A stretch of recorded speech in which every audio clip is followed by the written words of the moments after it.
you know this, but you guys come up a lot on our show, the Cowboys. So Skip has a lot of questions. It's all yours. Jaylon Smith. Skip to my Lou.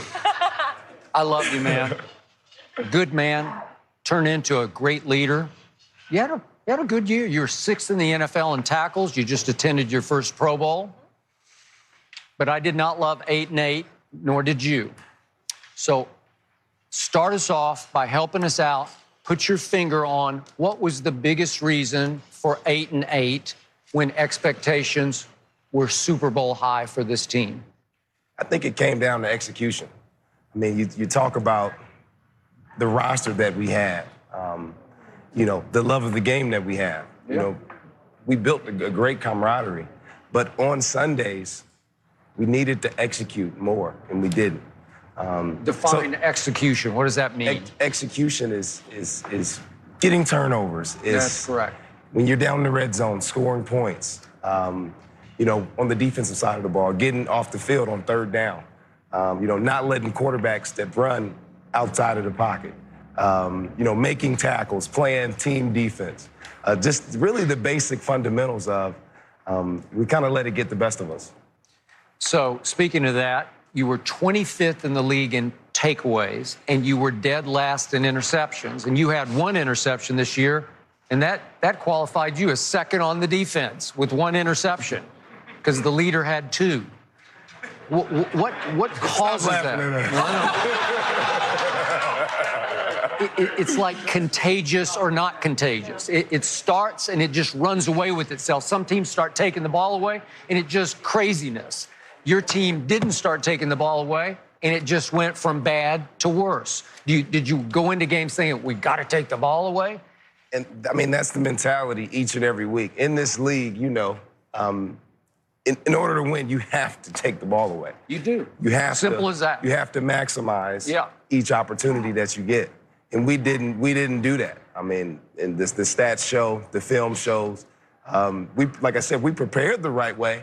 But on game day, we weren't able to get the job done. So that's something that we gotta fix. As a fan, the most humiliating game I had to witness came on a Thursday night at Chicago. And I don't know what happened, but you just weren't quite ready to play.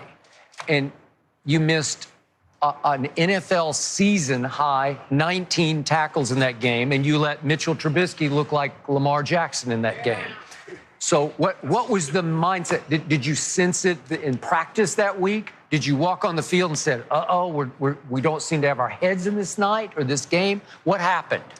You know, when it gets November and, you know, you're playing those Thursday night games, short week of preparation and things of that nature, a lot really goes into that. And you have to really dial in and lock in, you know, on your keys and allow the game plan to be simple and just to go out there and play. You know, so for us, it was about going out there trying to do too much, really not playing, you know, team defense, team offense. And that's really where we struggled a lot this year in our schedule and our record. So I'll now hand off to the Cowboy hater across from me and let him ask some questions. Come on now. First of all, you know how I am. I tell it like it is. Now, you know me. You watched the show. You heard about me. I call it like I see it. I told Skip in August, late August, September, I said, Skip, they're going to be 8-8. I bet in 5 cases, that's what we bet. We don't really change money. We don't change money. I said, I bet you 5 cases will do, they'd be 8-8, won't win the division. I told them after y'all won the game and Miami beat Philly, I said, Philly's still going to win the division because y'all will do Cowboys things. Y'all did Cowboys things, which I expected. But what's the most disappointing part of your season? The most disappointing part is everyone in this country knows the type of team that we really had, and that we fell short of our expectations. So going into this offseason, it's all about really dialing in and focusing in on the basic fundamentals and details. I'm going to Tampa right after Super Bowl weekend to get my train on, so I'm looking forward to getting out. But here, everybody keeps saying that you guys have the best roster or one of the best rosters in all of football. But when I watch you on Sunday, I don't see that.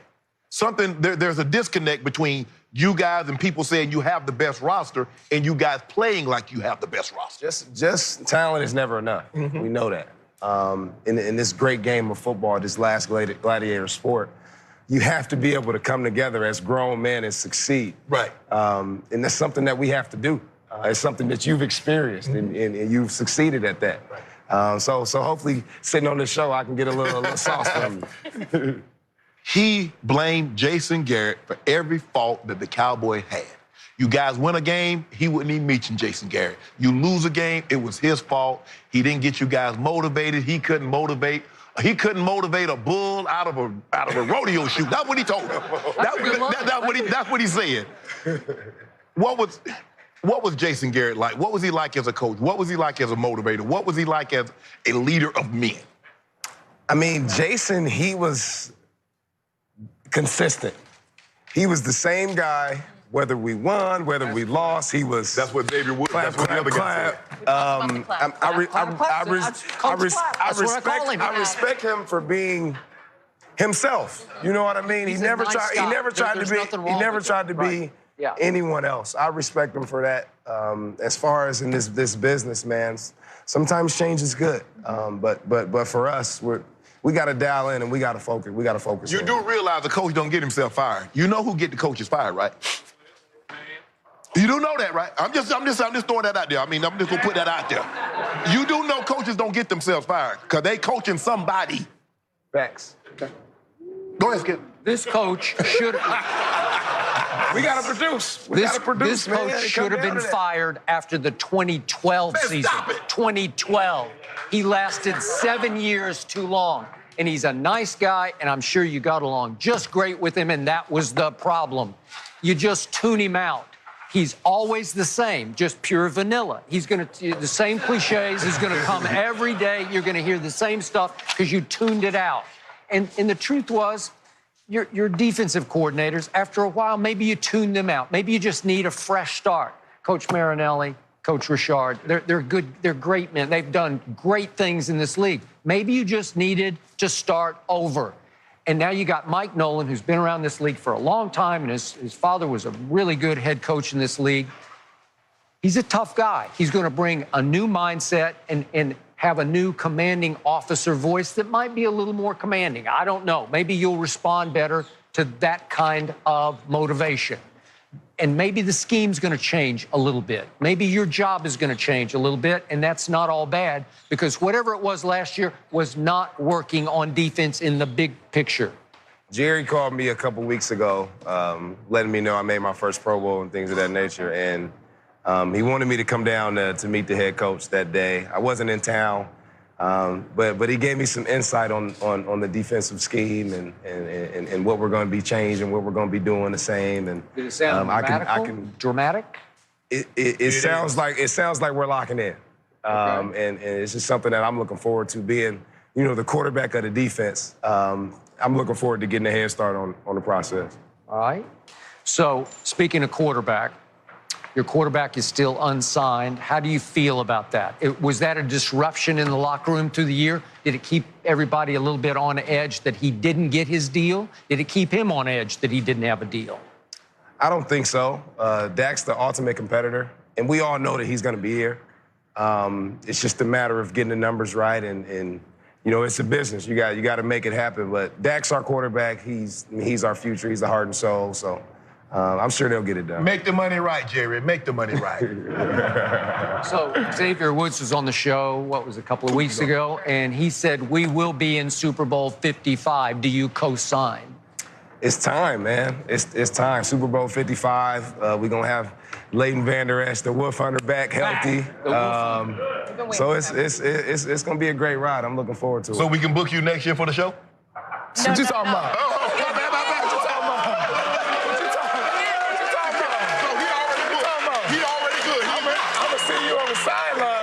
Before the game. All right. Is that true?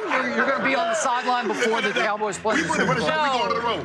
Jaylon. True. I hope we're on the road. Thank you for coming on. Thank you for answering some tough questions. And trust me, we will be watching you next year. Before we get out of here, I had to bring some sauce. I didn't learn.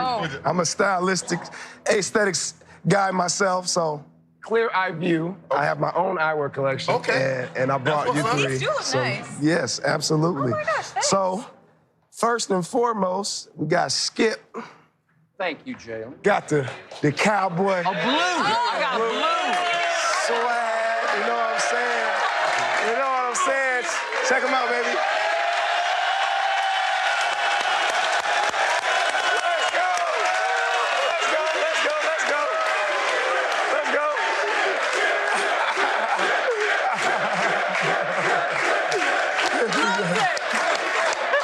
We got my man.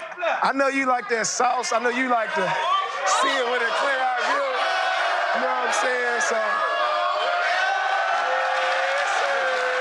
That look good on you, boy. That look good on you. That look good on you. And then last but not least, Ooh, for the lovely fancy. lady. Yes. You mentioned me, so I we're gonna win. be all right. Okay. Yes, sir. Thank you. Yes, ma'am. Thank you so much. Thank you so much for coming on. We've never looked better around here. More Undisputed with Christian McCaffrey next, and we have had guests all day. Thanks for catching us.